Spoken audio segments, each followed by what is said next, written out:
جلسات مثنوی خوانی بذارن.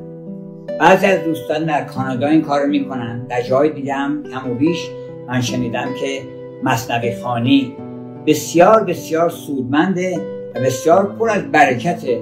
حالا من یه 4 بیت شعر از مولانا میخونم، ببینید که در همین 3-4 بیت چه هدیه‌ای و چه موهبتی به ما میرسه. عاشقان را شد مدرس حسن دوست. اگر بپرسن که این عاشقان که دم از عاشقی میزنن اینو چی میخونن، جواب مولانا این است که آن طرف که عشق می افزود درد، بوحنیفه شافعی درسی نکرد. اونایی که 1000 جلد کتاب خونده بودن چیزی نفهمیدن. باید اون طرفی که عشق داره صحبت میکنه، گفتش فخر رازی علم را لیتی کند. انقدر علم داشت که علم را لیتی کند، لیت میکنه پیش مرغ اندازد و تیتی کند، اما از عشق خبری نداشت. این که اگر از عشق نباشه دیگه همه علوم خط بطلان برشون کشیده میشه. عاشقان را شد از کی یاد بگیرن؟ عاشقان را شد مدرس حسن دوست. دفتر و درس و سبقشان روی اوست. سبق یه ورقه بوده که روش می نوشتن، بعد دوباره می شستن، پاک می کردن، کاغذ زیاد نبوده.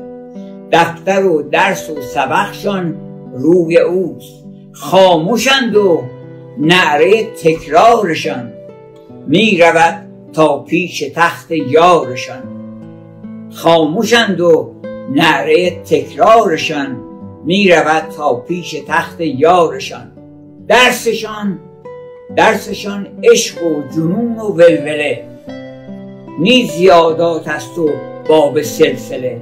زیادات و باب سلسله درس‌های بسیار مشکلی بوده از ابن سینا و دیگران، که مثلا اگر این الف علت ب باشه، ب علت جیم باشه و بعد این سلسله میره تا بی نهایت، آیا میشه نمیشه، نمیتونیم بگیم این الف علت ب بوده، ب هم 2 مرتبه علتش این دور میشه، چیکار بکنیم در مسئله خلقت آفرینش و اینا. گفته که درسشان عشق و جنون و ولوله، نه زیادات است و باب سلسله. در وسط رقص مشکلات حل میکردن، چرخ میخوردن، اینا براشون مطلبی روشن میشد. سلسله اینا هم با سلسله سرکار دارن، ولی سلسله گیسوی دوست.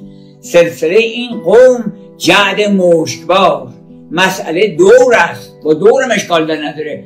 راجع به دور مطالبی میخونن، ولی دور همگشتن. مسئله دور است، نه اون دوری که بگن الف علت ب بوده، ب علت الف شده 2 مرتبه، این دور میشه و دور باطله.